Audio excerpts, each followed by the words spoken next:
여러분, 기독교는 부활의 종교입니다. 세상에 수없이 많은 종교가 있지만 부활을 말하는 종교는 단 하나도 없습니다. 일반적으로 다른 종교는 본질적으로 다 죽음의 종교이고 무덤의 종교입니다. 그런데 기독교는 빈 무덤의 종교죠. 예수 그리스도께서 죽음을 이기시고 부활하셨습니다. 스위스의 신학자 칼 바르트는 부활절 설교는 짧아야 한다고 했습니다. 왜냐하면 부활은 엄연한 사실이기 때문에 굳이 애써서 설명할 필요가 없다는 거죠. 그렇습니다. 예수님의 부활은 역사적 사실인 줄 믿습니다. 우리는 때로 부활의 의미를 찾고 그 상징에 초점을 맞추다가 이 부활의 사실성에 대해서 간과할 때가 많습니다. 하지만 부활은 단순히 추상적이고 관념적인 사건이 아닙니다. 우리가 믿고 고백하는 실제적 사실이지요. 만약 부활이 없다면 우리는 교회를 다닐 필요가 없을 겁니다. 왜냐하면 타 종교와 기독교를 구분하는 가장 중요한 핵심이 부활이기 때문입니다. 여러분, 예수님께서 죽음을 이기시고 부활하셨습니다. 그래서 잠자는 자들의 첫 열매가 되셨습니다. 그분이 첫 열매가 되셨다는 것은 이후로 많은 열매들이 맺어질 것을 의미합니다. 예수님은 부활을 하신 그 능력, 하나님의 능력이 똑같이 우리에게도 역사하실 것을 우리는 믿는 거죠. 그것도 우리도 부활에 함께 참여하게 될 것을 말하는 겁니다. 때문에 부활신앙은 오늘을 살아가는 우리들에게 아주 중요한 세 가지의 교훈을 줍니다. 첫째로 절대 희망이죠. 절대 희망. 인간의 삶에서 죽음은 절망 그 자체입니다. 죽으면 모든 것이 끝이 나죠.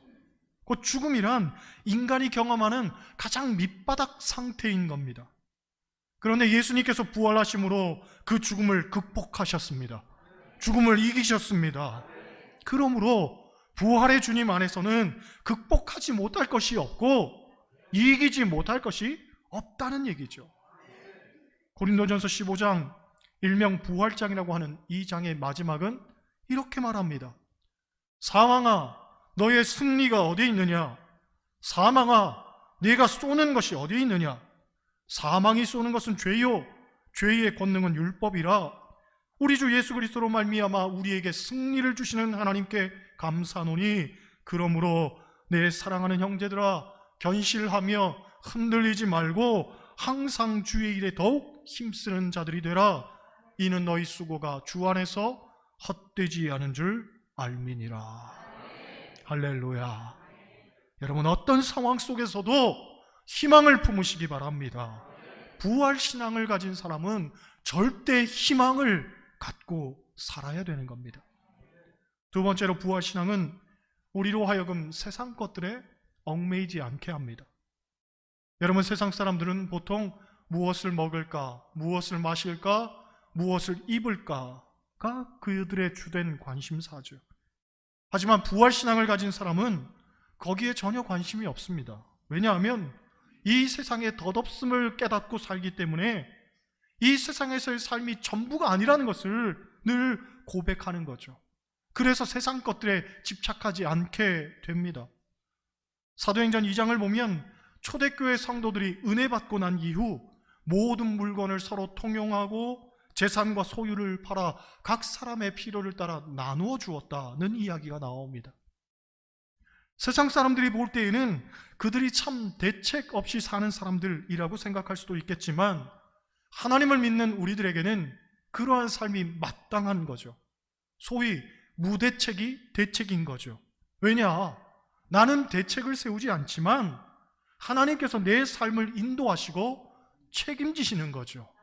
우린 그걸 믿고 사는 겁니다. 해마다 부활절이 되면 삶은 계란을 나누어줍니다.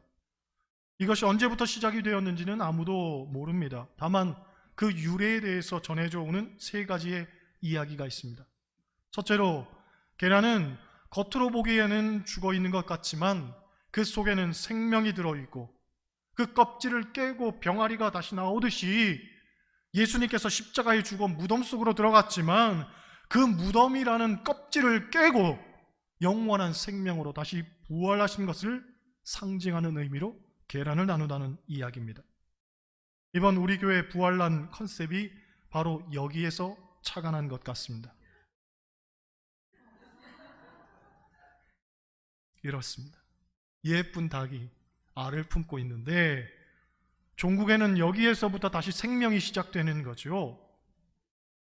이 부활란을 교회 가족들에게 나눠드리기 위해서 우리 이미연 권사님이 2월부터 뜨개질을 했다고 합니다. 할렐루야. 개인적으로 저는 이게 너무 아까워서 썩어 문드러질 때까지 제 방에 이렇게 전시하려고 합니다. 물론 그러다가 어느 날 몹시도 배가 고프게 되면 이 아이들이 목숨을 달리할 수도 있겠지만, 그렇죠? 이 부활란을 나누려는 그 기쁨 하나로 헌신을 한 누군가가 있다는 사실, 얼마나 행복한 일입니까? 그렇죠? 두 번째의 계란의 유래는 이렇습니다. 예수님께서 십자가 지고 가시다가 쓰러졌을 때에 구레네 시몬이 대신 십자가를 졌다는 것 우리는 알고 있죠. 그런데 전설에 의하면 그 구레네 시몬의 직업이 계란장수였다고 합니다. 그가 며칠 후에 보니 예수님이 부활하신 그 순간에 바구니에 있던 계란이 찬란하게 빛을 발하고 있었다고 해서 계란을 나눈다는 그런 설도 있고요. 세 번째로는 이런 이야기도 있습니다.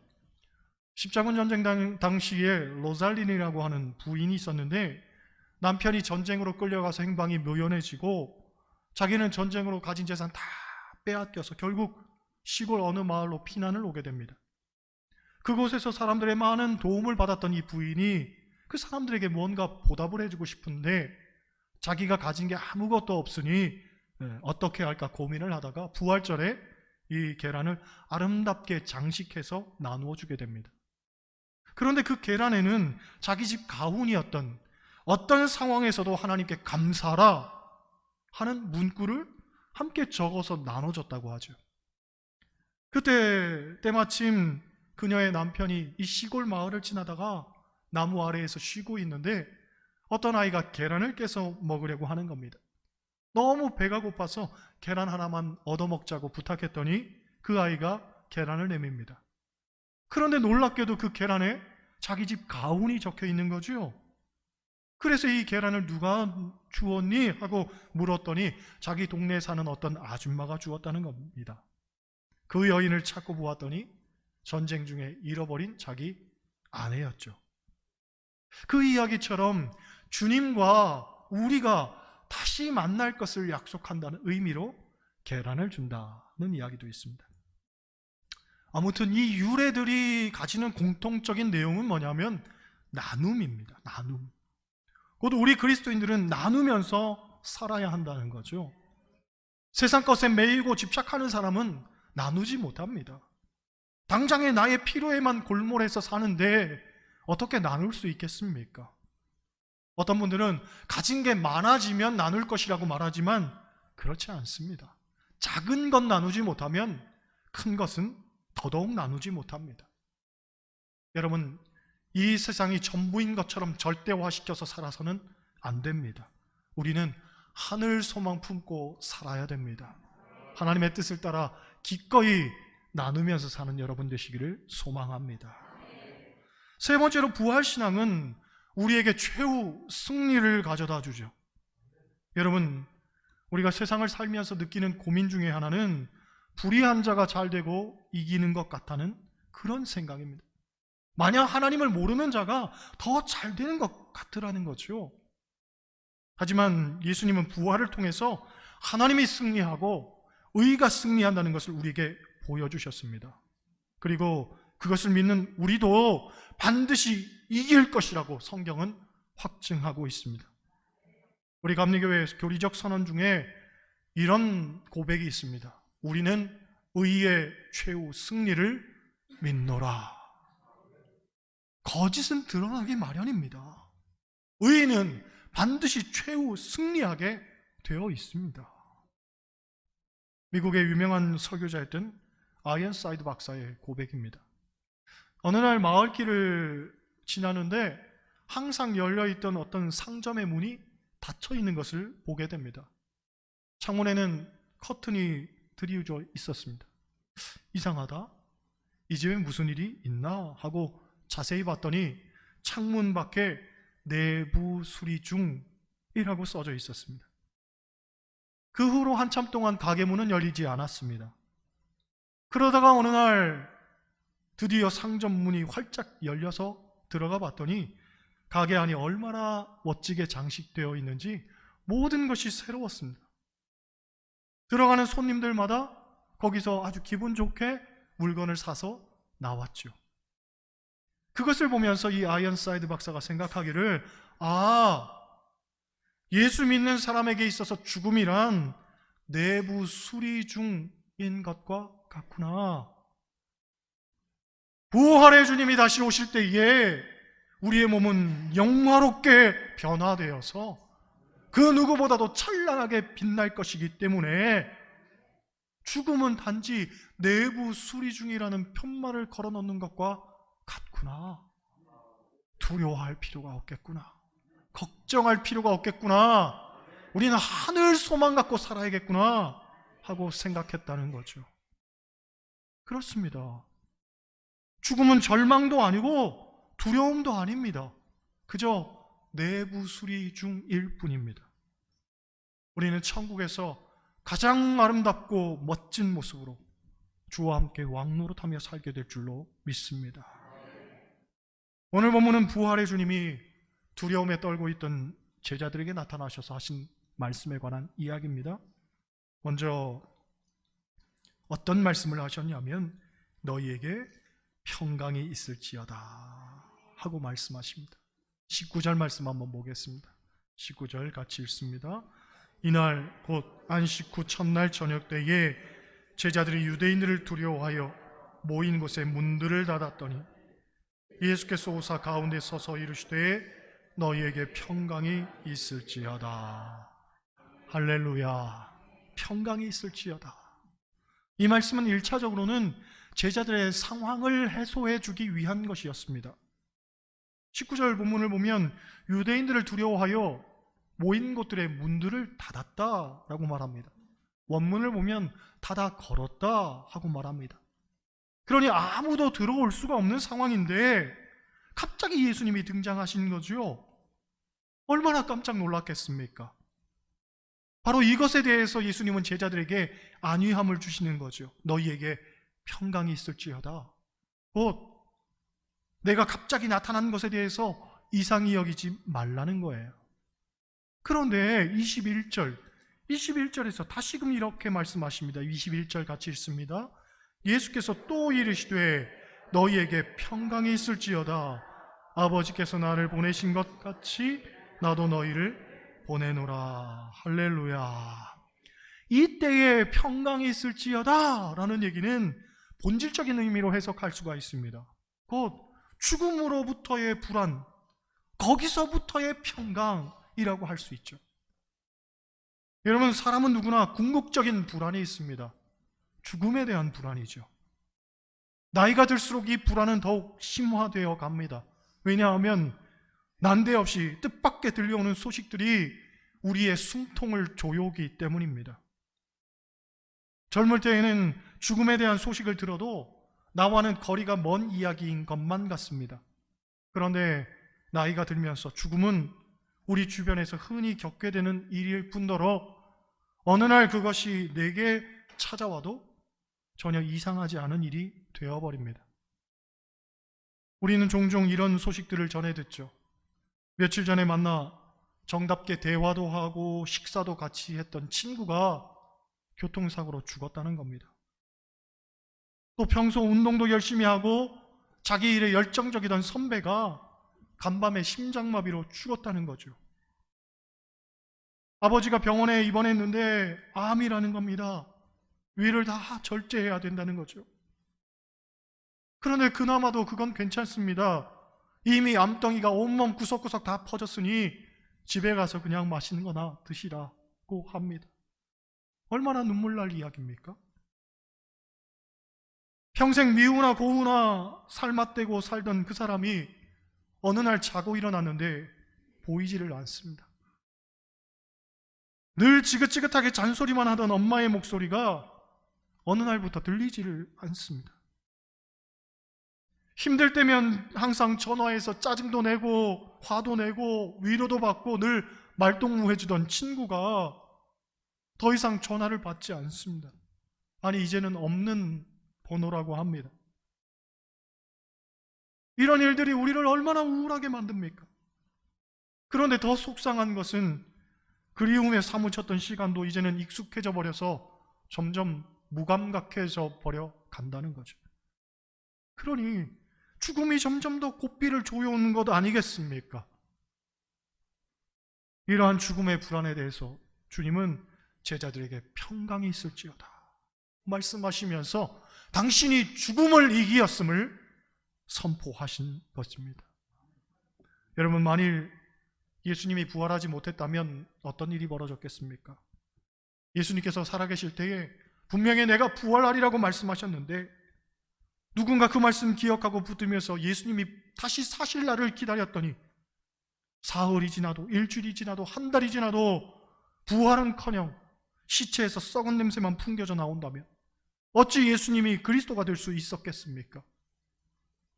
과거 한국에는 자기가 구세주라고 주장하는 이단 교주들이 있었습니다. 물론 지금도 많습니다마는 그들이 죽었을 때에 그의 말대로 다시 부활하리라 믿고 장사 지내지 않았던 사람들도 있었습니다. 그런데 그 중 하나라도 부활한 이가 있었습니까? 없었습니다. 부활하기는 고사하고 시체가 썩어 악취가 나고 벌레가 먹고 말았습니다. 결국 그들을 쫓던 추종자들은 뿔뿔이 흩어지고 말았죠. 썩은 시체를 놓고서는 구세주라고 믿을 사람은 아무도 없었던 겁니다. 그런데 예수님의 제자들은 모두가 목숨을 내어 놓으면서까지 주님을 쫓았죠. 왜 그랬습니까? 그것은 주님이 부활하셨기 때문입니다. 예수님께서 부활하셨기 때문에 제자들이 죽을 때까지 자기의 목숨을 걸고서도 주님을 쫓았던 거죠. 그러므로 예수님의 부활은 그분이야말로 그리스도이심을 드러내는 가장 확실한 증거가 되는 줄 믿습니다.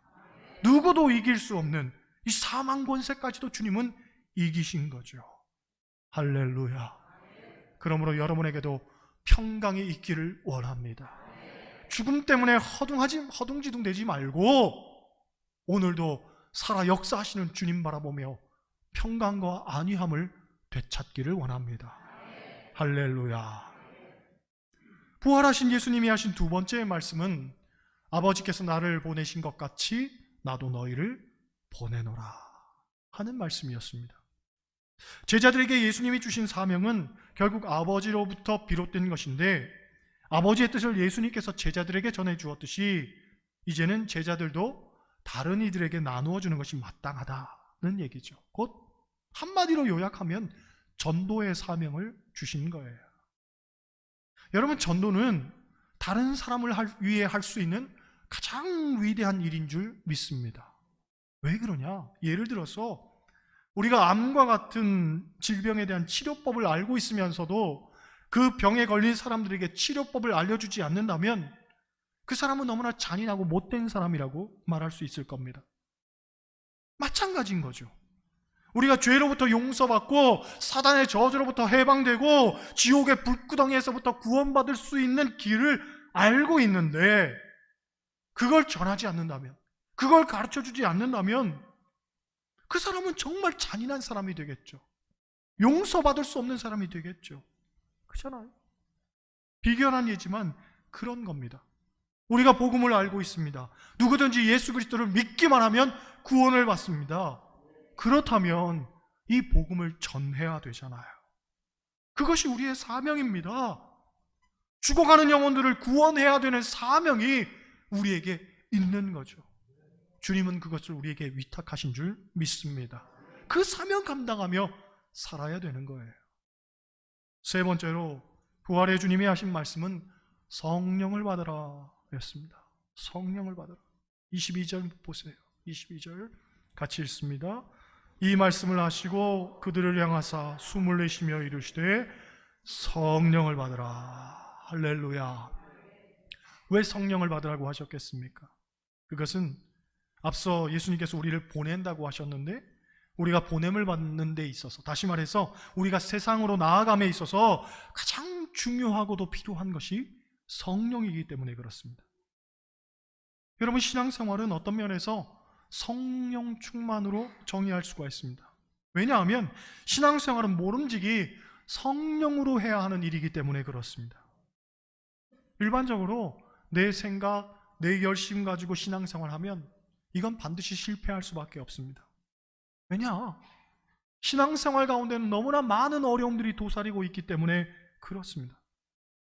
우리가 막연히 신앙생활에 대해서 생각할 때에는, 이상적으로 생각할 때에는 참 신앙생활 행복한 일이고 즐거운 일이고 기쁜 일이고 주와 함께 동행하는 일이라고 생각하지만, 엄밀히 말해서 신앙생활은 영적 활동이기 때문에 이 영적 활동을 방해하는 사단의 세력도 우리를 집요하게 물고 늘어진단 말이죠.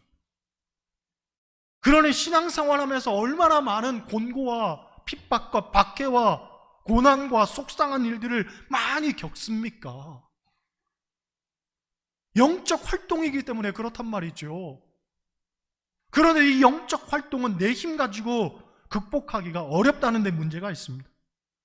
내 힘 가지고는 안 된다는 거죠.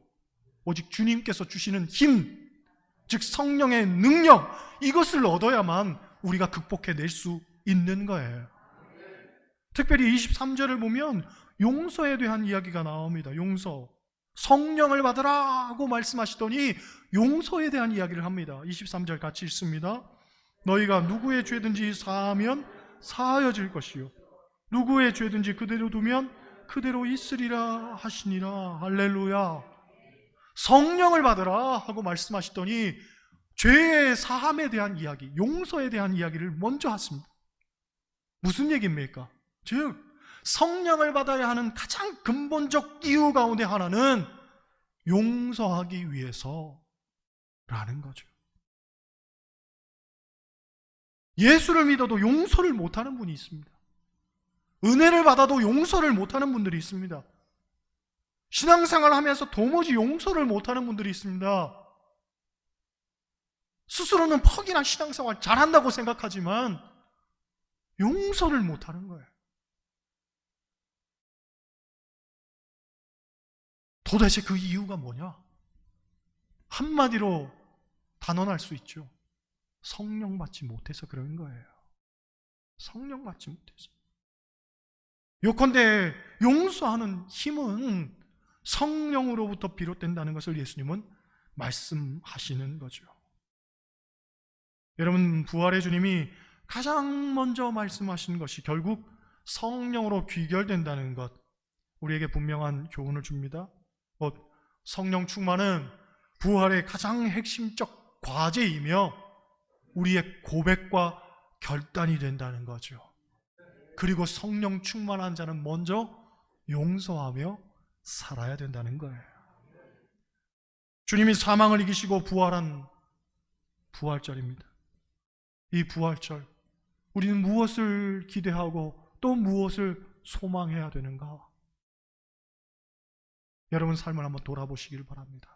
물론 부활의 그 소망 속에서 절대 희망, 절대 소망을 가지며 이 세상이 아니라 저 하늘나라를 바라봐야 하겠지만, 이 세상을 살아갈 때 우리에게 가장 필요한 것이 무엇인가 우리는 분명히 깨달을 필요가 있습니다. 성령을 받아야 됩니다. 부활의 주님 안에서 성령을 받아야 됩니다. 그리고 가장 먼저 무엇을 해야 하느냐? 용서해야 합니다. 서로 용서해야 합니다. 이 부활절에 그 부활의 주님 안에서 용서하지 못한다면 다른 날 절대 용서할 수가 없습니다. 용서하지 못한다면 그 신앙생활은 엉망진창이 되는 거죠. 그게 무슨 신앙생활이에요? 용서하지도 못하는데. 그렇잖아요. 이 부활의 소망이 여러분들에게 성령 충만으로 확증되어지기를 소원하고, 또 성령 충만한 자 마땅히 용서하며 오늘 화해하고 서로 손잡으며 다시 행복의 웃음을 회복하는 여러분 되시기를 주님의 이름으로 간절히 축원합니다. 기도하시